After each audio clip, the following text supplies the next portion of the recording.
Welcome to Search Talk Live with search engine optimization and marketing experts Robert O'Haver and Caleb McKelvin, powered by the Robert Palmer family of companies.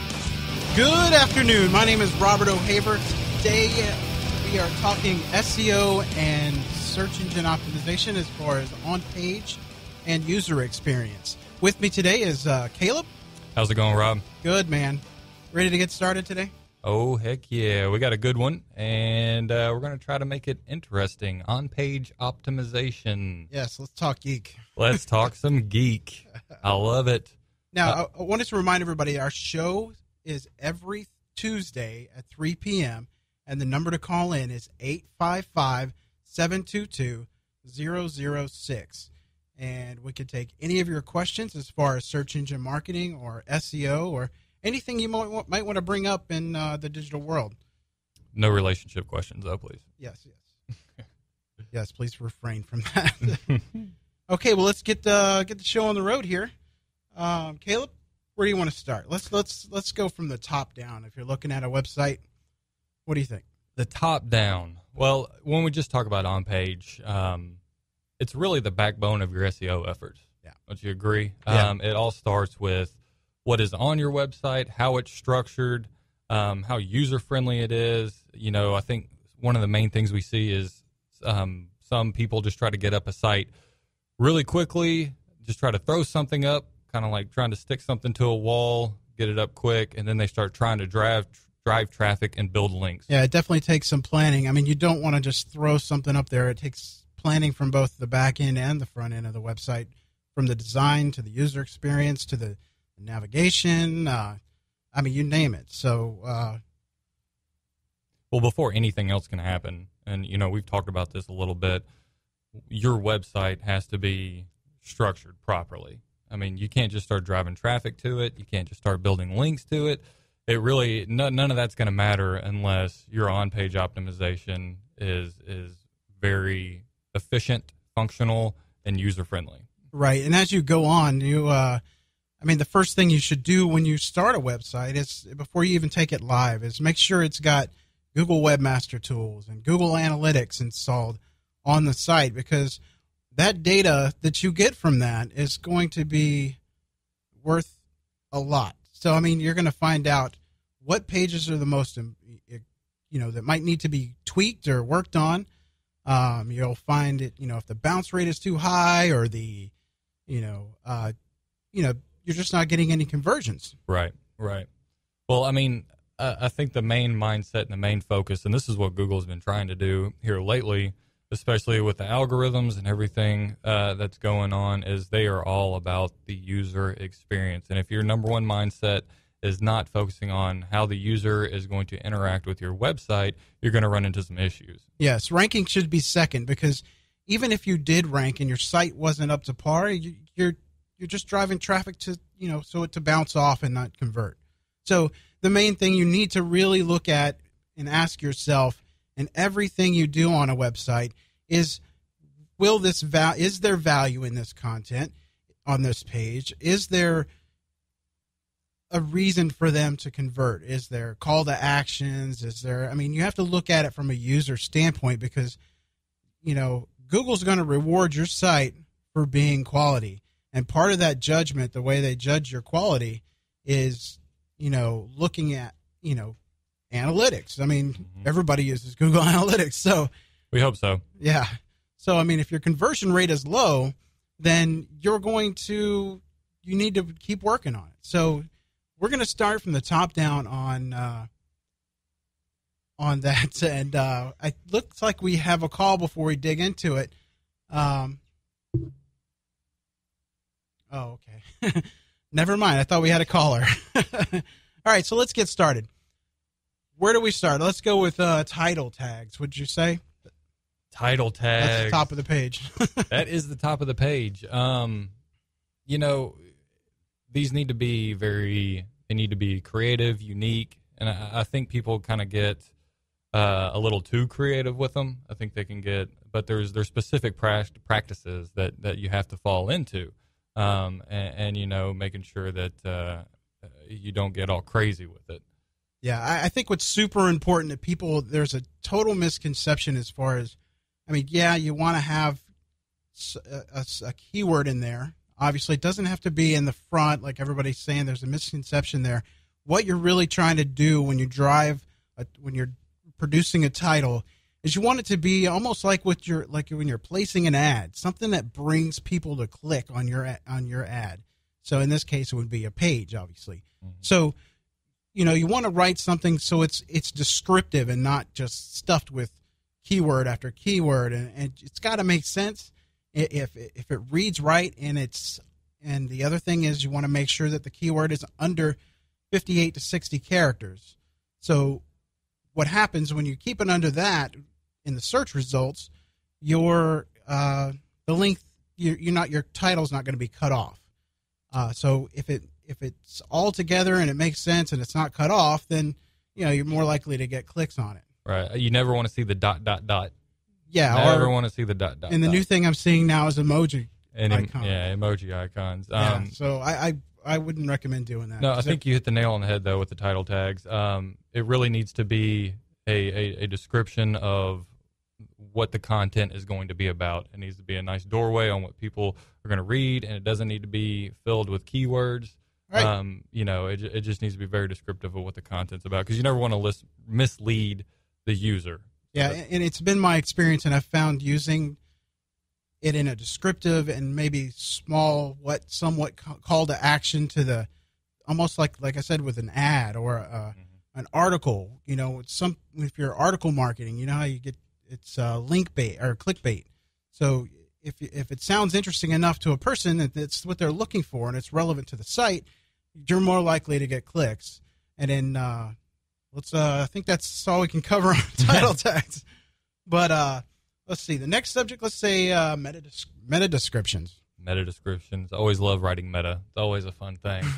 Hold on 1 second. One thing I do want to bring out, there is meta keywords tag, but they're not used by any search engine anymore. It's a total waste of time, and it does kind of give a spammy signal because people love to throw their keywords in there. Oh, they'll load them up. They will load it up. You'll see just rows and rows of keywords. Yeah, so skip that, and I'm sorry, didn't mean to cut you off, but go ahead with the meta description. Oh, no, you're good. You're good. Yeah, forget about the meta keywords. That's all in your content and how creative your content is and unique. Description's kind of the same thing. I mean, you want it to be a very creative way to describe what your page is about, what the content is about. Same thing with keywords. You don't want to overload it, and you don't have to do exact match. Keyword phrasing is a big thing. Finding a new way to say the same thing is always a big thing, and Google kind of relates that to certain keyword phrases. So you really want it to be creative to what the content is about. And like you said, why are people wanting to click on it? You got to give them an incentive to click on what you're offering. Exactly. You definitely want to. I mean, in that case, like if you use your keyword in the title tag, and you're in the description, you obviously want to have somewhat of a keyword there, and it's better to go with a relevant term very similar to what you used as your keyword, or maybe a phrase, not exact at all. It needs to be very clear that the signals that Google are when they look at your site, you want to make sure that everything is given a sign that, hey, this is what the site's about. Right. So if you keep it in that variation, but don't come across as spammy, then the more better. I mean, so right. And just forget about the exact match keywords. If you go in right now and you search for something on the front page, you're going to see variations of that keyword. Yeah, it's going to be variations of it. Yeah, and I forgot to say, but going back to the title tag, one thing you'll know if Google likes your title tag in the search results, if it reads different than what you have on the page, it's because Google doesn't think that page title is relevant enough, or it's maybe too spammy or something. So that's a good signal for you to go back and tweak that. Yeah. And then once it shows up what you have on the page, Google accepts that. So that helps a lot too. Yeah, definitely. But in the description, you want to make sure that it's relevant, obviously, to what's on the page. You want to make sure that it's descriptive and to the point, almost like a summary of what's on the page. I mean, it is a summary of what's on the page. It's going to be the part of your snippet in the SERPs. Exactly. It's what people are going to be reading underneath the title tag. And you might not think a lot of people read it. A lot of people do, because before they click on something, they want to make sure that it's not wasting their time, because that's one thing we hate. We hate wasting money. We hate wasting time. And if we click on something that wastes our time, we get a little agitated with it. Exactly. And you want to make sure that whoever writes this, it's not spammy. And again, it's almost like with the title. You want to make that description very interesting, very descriptive, as to the point and on topic and target as possible. That way, because your goal is to drive traffic to the site, not to just drive traffic to the site, but to drive conversions. So if you keep that relevant description and then move them onto the page, then you have, we go from there. But we haven't got to that point yet. And the other thing I did skip over, and it is recommended now that sites do an SSL certificate. I'm kind of backing up here, but anyway, because that is part of the going from the top. But an SSL certificate, Google, it helps you from getting hacked. I actually had a site hacked just last week that they took over a WordPress site completely. Luckily, I had the know-it-all to get into the server and lock them out. And I had to do it 3 or 4 times till I found out who the user that was hacked in the account. So those things are extremely important to, like, if you have an SSL, you don't have to worry about those things. You don't have to worry about even if your site is not an e-commerce site, if it's just a content site where you're trying to get maybe signups for a mailing list. I know a lot of people think, oh, it doesn't make any sense. Why do I need an SSL? But it is a rank boost. So, why not? It helps. And it keeps your site from ever getting hacked. All right, I'm jumping around here. But, and then other things, let's see, where are we at? H1 tags or H tags, title tags. Not page title, but there's an H1, an H2, H3, H4, and H5. And those are tags that are by order of importance. So when you use an H1, that's the main topic of your site. H2, it's just not that it's a matter of importance, but it gives you help me out. I'm losing my thought here. But if it's an H2, then it's going to be less important than the topic. So it would be basically a subtitle or category. Right. I think subtitle is a good thing for it. It's not the H1's going to be important, and then the rest are going to, it's going to take precedence over the other ones. But the other one, the 2 to 5, it all guides your content. It all guides what the rest of the page is going to be about, and kind of the H1, here's the general umbrella, and then the other ones kind of fall underneath that umbrella. Yeah. And the H1 tag it's extremely important to have your phrase or keyword that you're trying to match for or trying to rank for. You never want to you can't just take the exact title of your page to an H1. No. You want to have a variation of that too. So far we've covered title tag for the page, description, and then the H1 tag. Those are 3 signals there. And if you have a variation of the same topic or product or service or whatever you offer on your site, those are 3 big signals right there. That's going to give you more power, more strength than your content alone, because Google looks at those 3 things to develop that topic of what that page or site is about.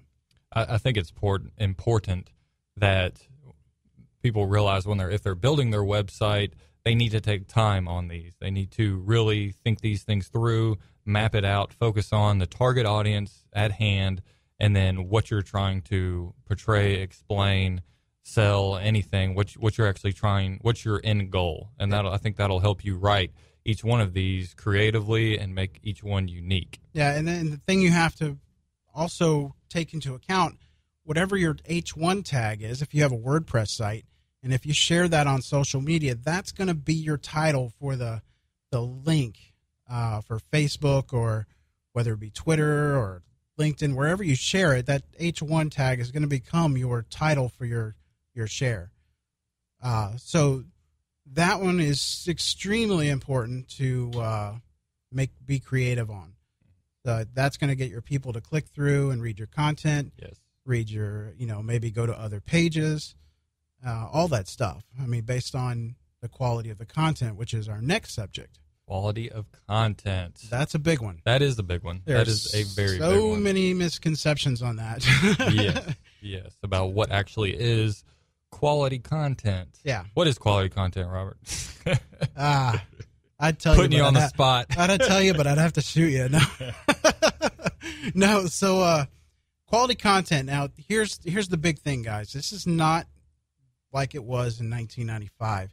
You can't pick a exact match keyword and stuff it in your content all down the page. That stuff doesn't work, and in fact, it'll get you a penalty. Yes, it will. There's an algorithm called Panda, which everyone. We're not talking about the cute furry little bear, but definitely not cute and furry. Yeah, no, especially if it attacks you. Yeah. But Panda is a quality algorithm for a site. So what it does is it goes through and looks at the relevancy of your content, the relevancy of your page. I guess that's the same thing. But links inside, internal links, the user experience, which we're definitely going to harp on in this show. So content, when it comes down to it, the importance is writing not for search engines, but writing for people. Right. When you look at content, you want to have your keyword in there once, maybe twice, but you're going to get more bang for a buck from what we just covered. The title, the description, the H1 through 5 tags. Those are your important signals. Now, I'm not saying load your page with and back to H1, I'm sorry. You can only use H1 tags once unless you have a site it's called infinite scroll. In that case, you can use more than one. You can use up to 3, I believe, 2 to 3. And then jump back into H2s, H3s, H4s, H5s. Do not load those with exact match keywords. You want to use variations, and if it doesn't make sense to use that keyword in that title, don't do it. Yeah, and your H2 through 4, 5, whatever. I don't know who anybody uses 5 or 4. You never know. But it's important to make sure that you're writing this thing for the user. I think one thing to remember is don't let your keyword focus or your SEO focus deter from the user experience. If it's going to offset that by any means, then find a different way to do it. Find a different way to say it, because you could focus on that keyword, but if your content's not unique, if your website's not user-friendly, if it's misleading in any way, then you're going to run into some problems. Yeah, and what you have to ask yourself when you're building a site or building a page, does it offer something to the customer? I think unique value. It needs to have value for the customer. Right. If it doesn't offer value and it's just something spammy, or you're not using it, or it's not converting, let's back up. If it doesn't have value, get rid of it. Right. Anything you write on your site should have value. Whoever reads it should walk away with something. Yep. Whether it be a product or service or just good information. Yes. If you're a content writer. Well, I mean, even with that for your content, there's unique content everywhere. I think you go to a lot of very good sites, whether it's e-commerce, whether it's a news site, and there's unique content. I think one of the goals is to make sure you provide value in saying maybe the same thing, but just in a different way. I mean, you can learn a lot from your competitors. You can learn a lot from, you don't necessarily have to reinvent the wheel, but you can find new ways of expressing information, of relaying information, of presenting something to an audience. And I think that's really going to build a loyal fan base if you're able to do that. Yeah, absolutely. And, you've got to, I hire professionals, people in the industry that I work. Don't try, unless you're a professional writer, and you can dot your I's and cross your T's.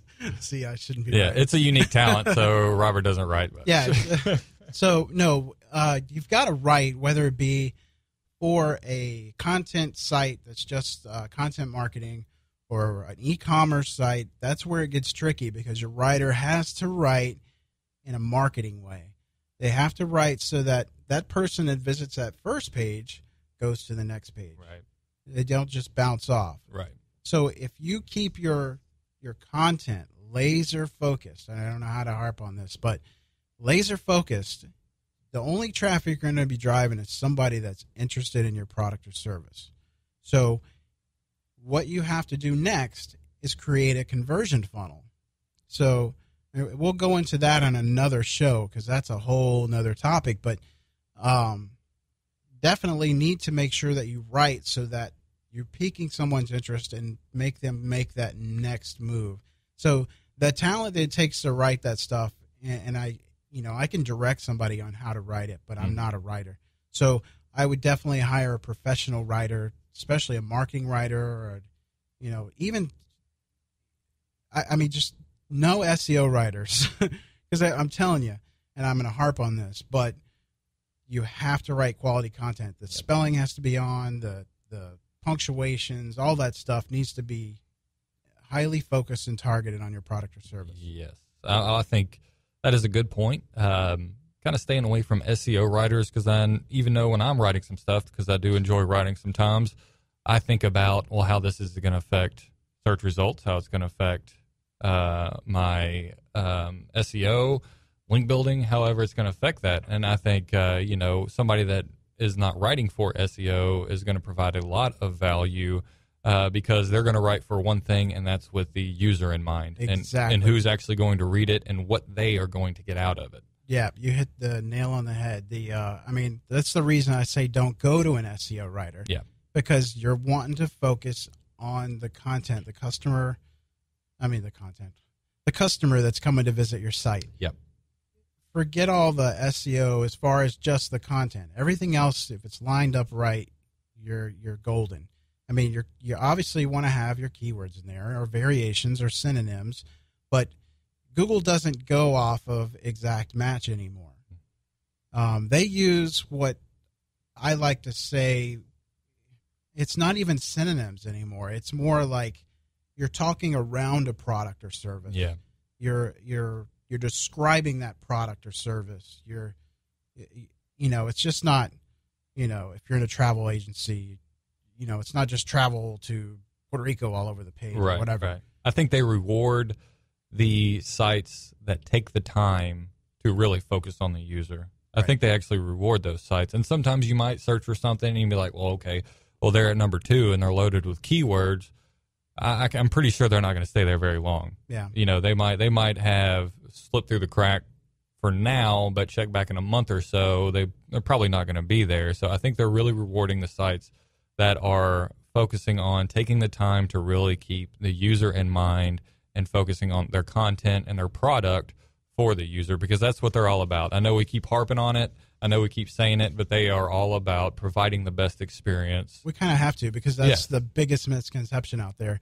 And the other thing is, you don't have to write a long, giant page, because nobody's going to read all that content. We don't have that kind of attention span. Most people, and the studies have shown, that people scan pages. So if white space and all that stuff's important. If you hit your topics in a great manner, and also to go back to the top, the first paragraph of your page or sentence or whatever the description of that page is, needs to be almost if you were writing a press release, where you have a summary at the top and it kind of summarizes your service or products you offer. Because if you go down the page and you keep adding that down and down, nobody's going to read it, because people are fast. They scan that stuff. Yep. It's just how a user is. They usually only see the big and bold. When you really look at it. That's right. That's why your titles are so important. Titles are so important. They're, when you're writing a blog post and, you're offering the top 7 tips of something, a lot of them just read the 7 tips and don't even really dive into the content. Right. Unless something's like really interesting. They tell me how to make my wife happy and all that kind of things. I might dive into the content a little bit, not that way. Okay. To make sure we have a happy marriage, I might dive into that content because I always need help with that. But, with you offering the 7 tips for something, they're just going to dive into, they're going to read the big and the bold, and they're going to be like, okay, well, I got something out of it, on to the next one. Right. I think we pretty much covered this topic. I mean, you just have to have somebody that can write really good and keep thinking about the user first. Forget about the search engines, because if you write good content, good quality content about your product, service, or whatever you offer, even if it's article marketing, Google's going to reward you. Yep. And on with the next topic. On with the next one. Let's talk about images and alt tags. Images and alt text. I think there is a lot of people who don't know about alt text, and I think there is a lot of misconceptions about alt text and alt tags. Yeah. And how images really impact your website. Yeah, and I can tell you from lots of experience, making sure your images are optimized is vital.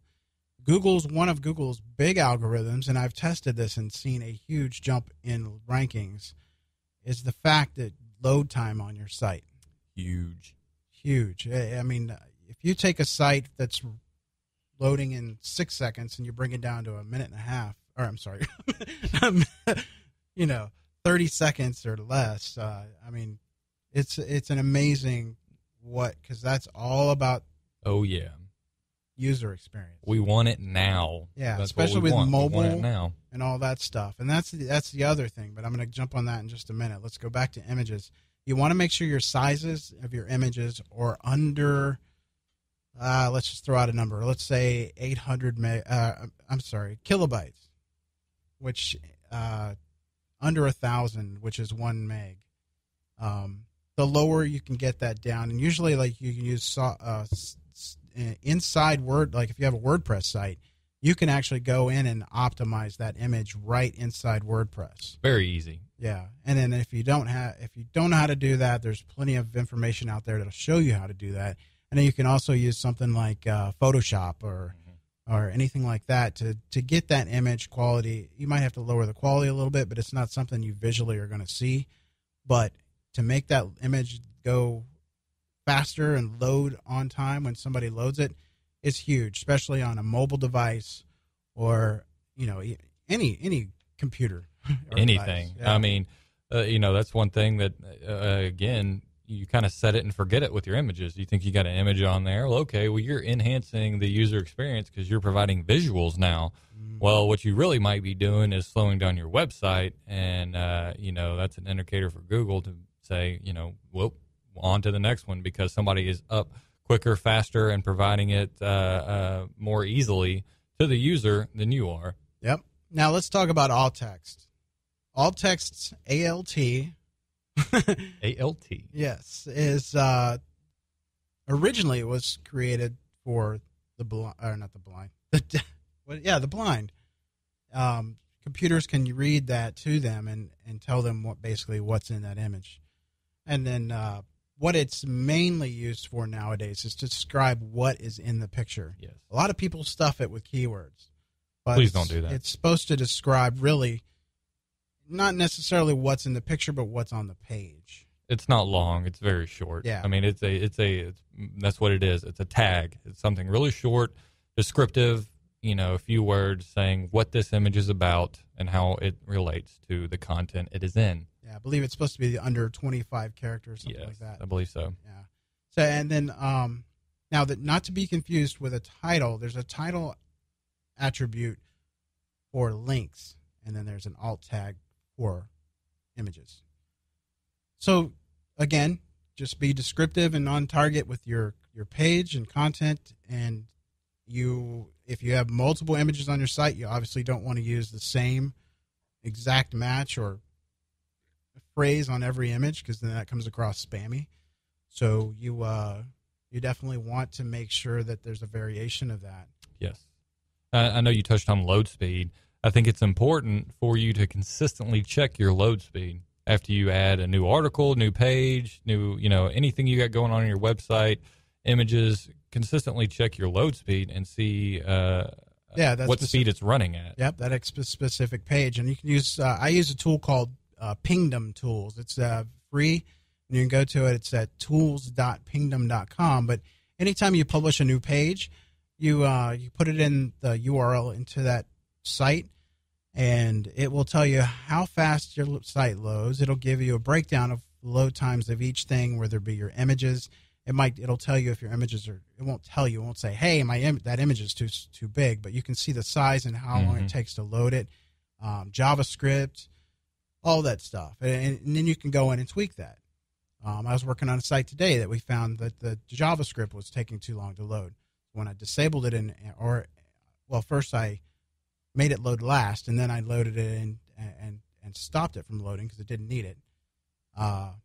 I was able to shave off 3 seconds off the site. That's huge. But so that's images and alt tags. Let's go. Internal linking. You want to go to that? Internal linking. Yeah. This is where a lot of people like to use that exact match. Oh, yeah. Oh, yeah. We've seen that a few times, haven't we? Yep, absolutely.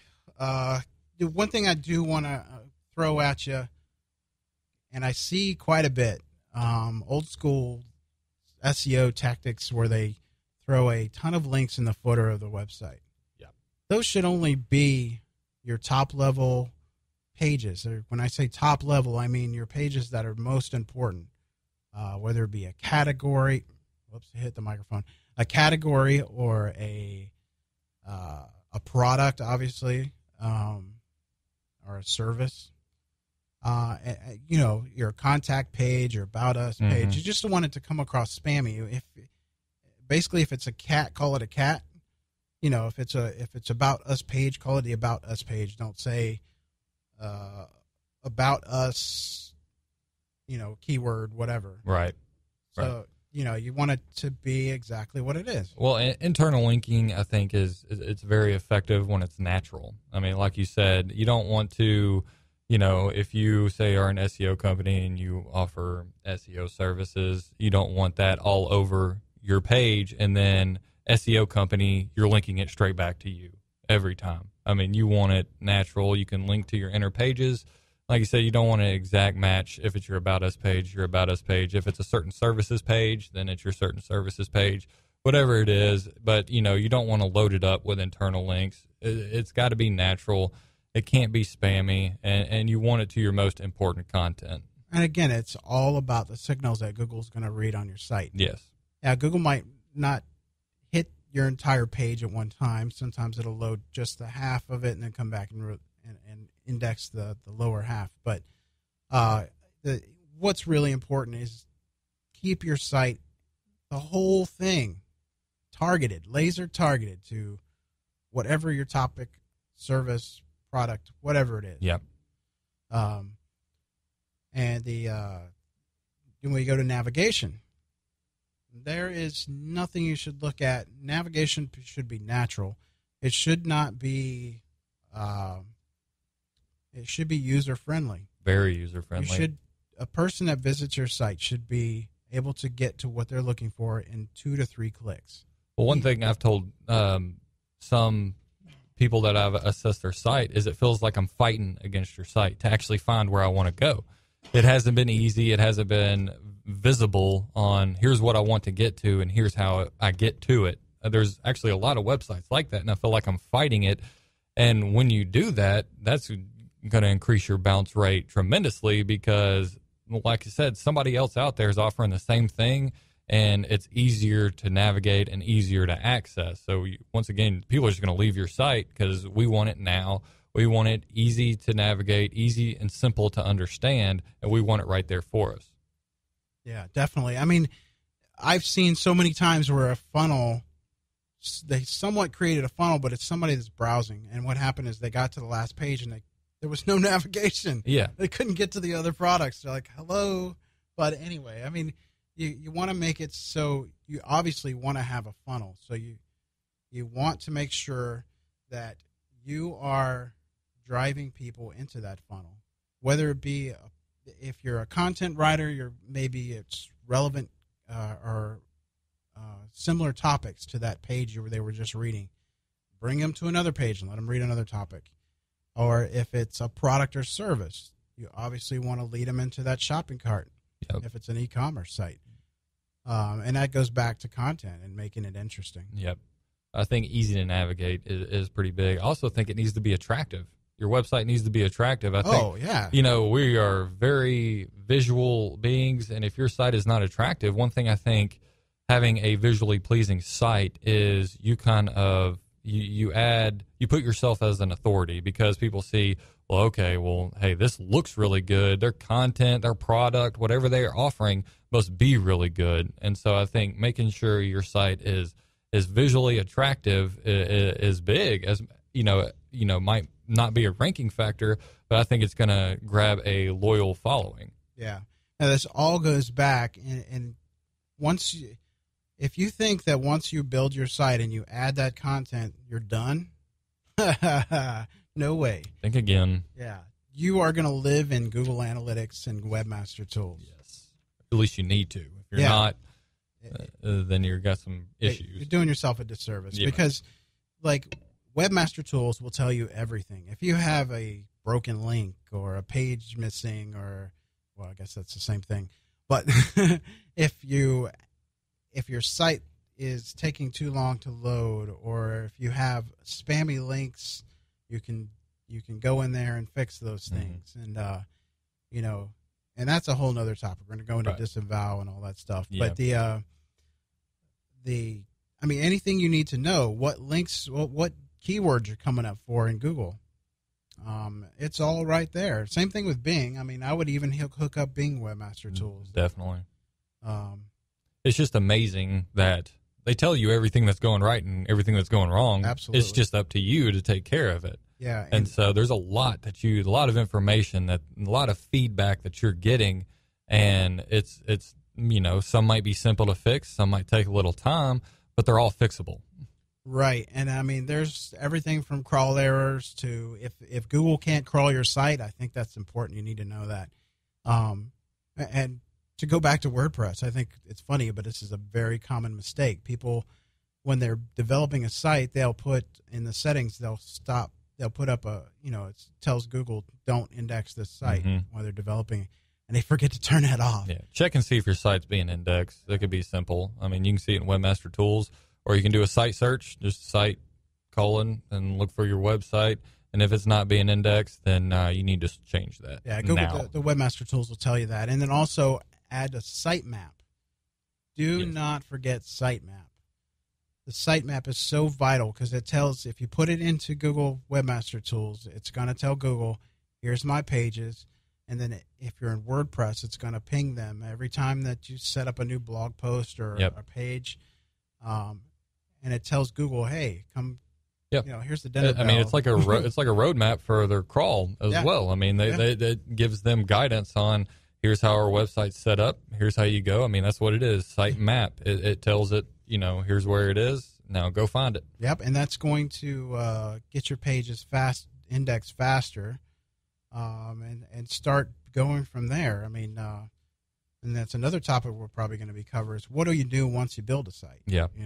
I think those things are really important because that gets your name out there. But let's see what else we got here. Well, I think one thing that we might want to touch on is mobile. Mobile, yeah, definitely. Your site has to be not only mobile, but every type of browser size, every type of browser. It's got to be able to adjust and react to mobile, to your browser size. If it doesn't do that, you're going to run into some serious issues. Yeah, and there is many types of mobile sites. There is jQuery sites. There's responsive. I personally recommend a responsive site because you don't have to build two different versions of your site and update content every time you're updating your site. Right. And it's just so much easier from a management standpoint. And Google tends to like it easier too because it avoids you from making those simple mistakes that are made a lot. Yeah. Definitely. That's Mobilegeddon. I know we ran into that a few weeks ago, which, wasn't the end of the world like everybody thought it was going to be. but having your site to be mobile friendly is huge now. It is That's absolutely a huge ranking signal. Yes, absolute huge ranking signal. And, you can check your analytics and you can see probably a lot of your traffic is coming from mobile, if you do have a mobile-friendly site. And so that's a lot of people, when you're sharing content, when they're seeing you on social media, everything's happening through mobile. And so you want to make sure that your website is mobile-friendly, absolutely. Yeah, I mean, I've been to several sites where I've gone to and they're not mobile-friendly, and it's one of my favorite sites, but I choose not to shop there because just the user, that again, it boils down to user experience. And if majority of your customers, if you find in Google Analytics, or maybe 50% of your traffic is coming from mobile, I think it's time to change. Yeah. Now, if your site's only getting like 10%, I'd still recommend it, because one of Google ranking signals is if your site is user friendly on mobile devices, whether it be an iPad, iPhone, Android, whatever it might be. It is imperative that you're up to the technology. Right. I mean, just think of how many times you search for things on your iPhone or on your mobile device. I mean, we are constantly on it. And if you don't have that mobile-friendly site where people can look through it on their iPad or their smartphone or whatever it may be, you're losing out on not only your target audience, but they're going to be loyal followers of somebody else. And guess what? If you share on social media, something like Facebook, I'd say somewhere between 80 to 90% of traffic on Facebook is mobile. Is mobile. So if you send somebody to your site from Facebook or Twitter even, chances are they're going to be on a mobile device. Yes. And that's another topic we'll talk about, social media. Well, even for on-page, social media is huge. That's shareable content is the big thing now. How many people are sharing your content? Right. And you definitely want to deliver that experience when they go to your site. Yeah. Whether it be the navigation or mobile friendly, or you want to give them that option. Yeah. To share. Hey, we're offering this. Share it with your friends on Facebook. Share it with them on Twitter. Snap it now. That Snapchat thing. I'm not on it. I need to get on it. But Snapchat.